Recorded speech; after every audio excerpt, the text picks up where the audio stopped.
Now, this is the very first time Celebrity Reflection has done an inaugural sailing, and going to Coco K was a different experience. It was a sleepy experience. Hey everybody, it's Brandon, the Weekend Cruiser, where I go on a weekend cruise just about every weekend. And this weekend, like most weekends, I am in Nassau and Coco K here on Celebrity Reflection experience. So I've been going to Coco K for, I just pulled up the report, 84 times. This was my 84th time at Coco K, which is crazy. And I've seen it evolve from the pre-days when we were tendering over there to what it has become now, the Perfect Day CocoCay, and what it continues to evolve into.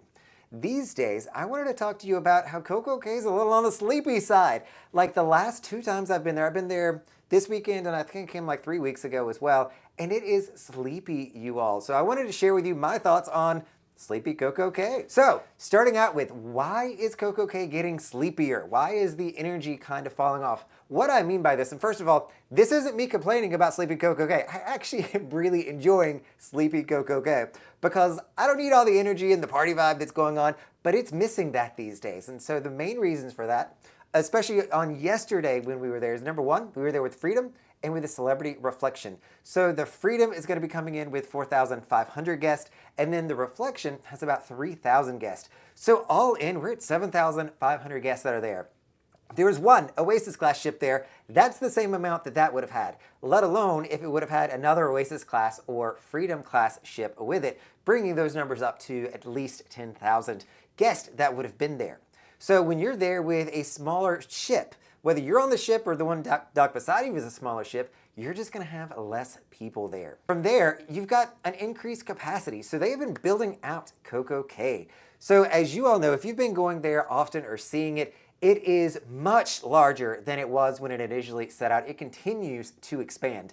The most recent addition is Hideaway Beach. Hideaway Beach is an additional section for 1,800 people, or half, literally over half of what is on my current ship could all fit into Hideaway Beach. So there's a ton of people that are going over there and enjoying the adult-only area. Watch my video here on if I think that is worth it or not. So when you have people going there, it opens up the rest of it. And the rest of the island, which I love, by the way, has hundreds of thousands of chairs all throughout it and umbrellas to go with it. Free umbrellas, by the way. I'm looking at you, MSC. And so with all these chairs that are there, there's not that many people. There's also tons of cabanas. So you've got Chill Island cabanas. You've got Chill Island, I don't even know what they call the different versions of all these cabanas. I forget, but there's 1, 2, 3, 4. There's 5 different areas, 6 different areas. You can get a cabana at this point, not including what's at the beach club with the overwater cabanas and then the cabanas on the land.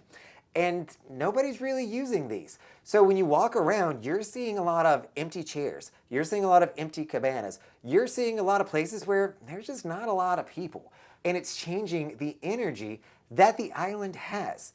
I will also say a unique thing, and I didn't consider this actually, you all, when I was talking about Celebrity doing its inaugural weekend sailing and thinking about what's a weekend going to look like on Celebrity, I said that, hey, I think there's going to be more kids coming on Celebrity because it's going to Coco K.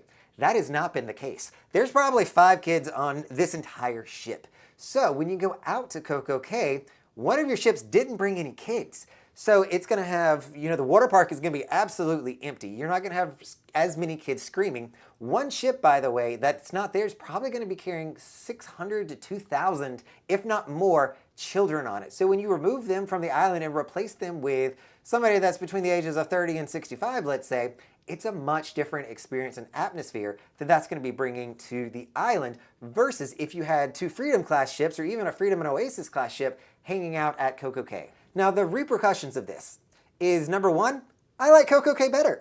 I am actually really enjoying the more relaxed, more tranquil feel to Coco K. I also think that it's more quiet because they pulled the DJ from the Oasis Lagoon. The music at the Oasis Lagoon, they have like a playlist or, some speakers in the bushes that they play music on, but it's been on the quieter side.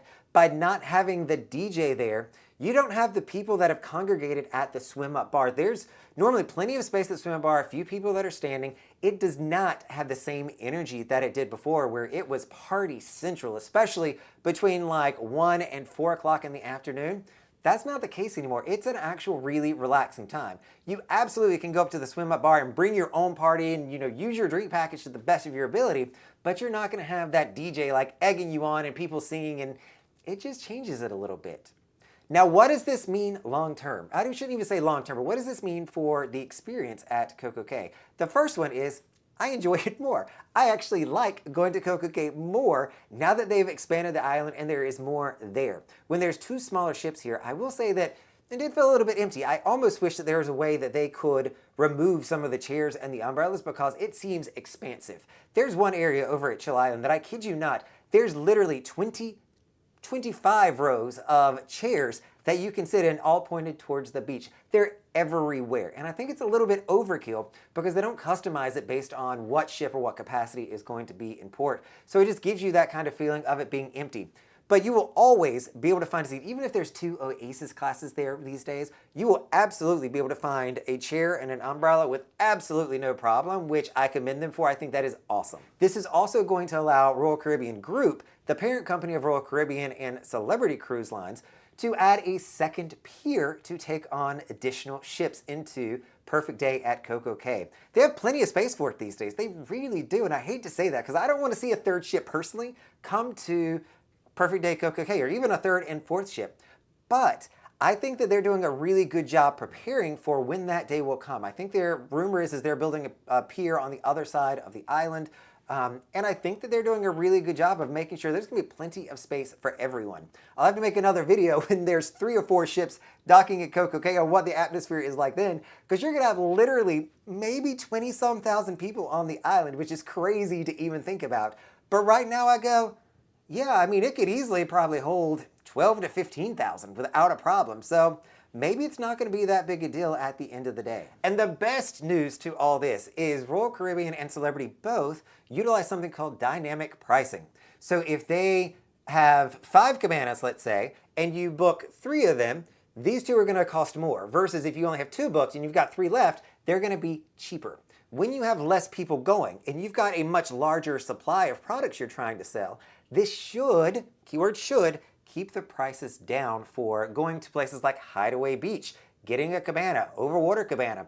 On this sailing with the Celebrity Reflection and the Royal Caribbean Freedom of the Seas there, prices were really reasonable, or more reasonable than I have seen in a long time, to get overwater cabanas, get into Coco K Beach Club.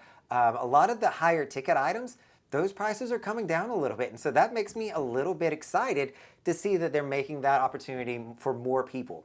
As the ships and more people start coming in, or you see more Oasis class or Oasis and Icon class coming to Coco K, you can expect those prices to go right on up. But the good news, even if that should happen, Perfect Day at Coco K is a wonderful spot. It is still beautiful, and there is tons to do that is free there. So if you don't want to spend the money, make sure you're watching this video to see what all there is you can do for free at Perfect Day CocoCay. All right, everybody, this is Brandon the Weekend Cruiser. Hope to see you on a weekend cruise soon.